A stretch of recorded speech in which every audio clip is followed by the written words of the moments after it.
Supreme ಕೋರ್ಟ್ನಲ್ಲಿ ಪರಿಷತ್ ಸದಸ್ಯ ಪ್ರಾಣೇಶ್ಗೆ ಹಿನ್ನಡೆಯಾಗಿದೆ. ಪ್ರಾಣೇಶ್ ಪರಿಷತ್ ಸದಸ್ಯತ್ವ ರದ್ದುಗೊಳಿಸಿತು ಸುಪ್ರೀಂ ಕೋರ್ಟ್. ಸ್ಥಳೀಯ ಸಂಸ್ಥೆಗಳಿಂದ ಪರಿಷತ್ ಸದಸ್ಯನಾಗಿ ಆಯ್ಕೆಯಾಗಿದ್ರು ಪ್ರಾಣೇಶ್ ಅನ್ನೋರು. ಈಗ ಹಿನ್ನಡೆಯಾಗಿದೆ. ಪ್ರಾಣೇಶ್ ಅವರ ಪರಿಷತ್ ಸದಸ್ಯತ್ವ ಕ್ಯಾನ್ಸಲ್ ಅಂದ್ರೆ ರದ್ದುಗೊಳಿಸಲಾಗಿದೆ.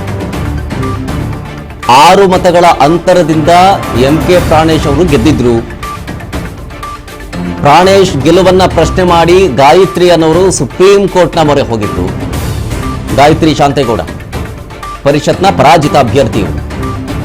ಕೇವಲ 6 ಮತಗಳ ಅಂತರದಿಂದ ಎಂಕೆ ಪ್ರಾಣೇಶ್ ಅವರು ಗೆದ್ದಿದ್ರು. ಇದನ್ನ ಪ್ರಶ್ನೆ ಮಾಡಿ ಸುಪ್ರೀಂ ಕೋರ್ಟ್ ಮೊರೆ ಹೋಗಿದ್ರು.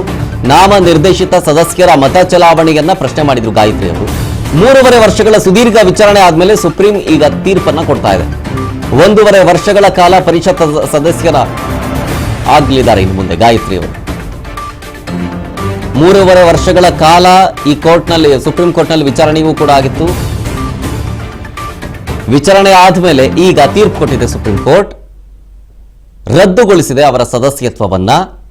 ಹಾಗಾಗಿ ಈಗ ಗಾಯತ್ರಿ ಅವರು ಪರಾಜಿತ ಅಭ್ಯರ್ಥಿಯಾಗಿದ್ರು ಈ ಹಿಂದೆ.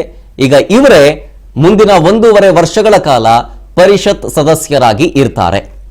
ಈ ವಿಚಾರ ಗೊತ್ತಾಗ್ತಾ ಇದ್ದಂತೆ ಅವರ ಬೆಂಬಲಿಗರೆಲ್ಲರೂ ಅವ್ರಿಗೆ ಶುಭಾಶಯ ಕೋರಿ ಮನೆ ಮುಂದೆ ಪಟಾಕಿ ಸಿಡಿಸಿ ಸಂಭ್ರಮಿಸಿದ್ದಾರೆ.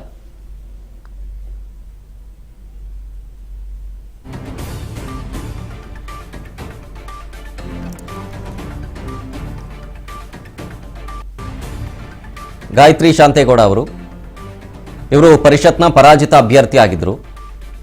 ಪ್ರಾಣೇಶ್ ಅನ್ನವರು ಈ ಹಿಂದೆ ಅಂದ್ರೆ ಎಲೆಕ್ಷನ್ ಆದಂತ ಸಂದರ್ಭದಲ್ಲಿ 6 ಮತಗಳ ಅಂತರದಿಂದ ಗೆಲುವು ಸಾಧಿಸಿದ್ರು.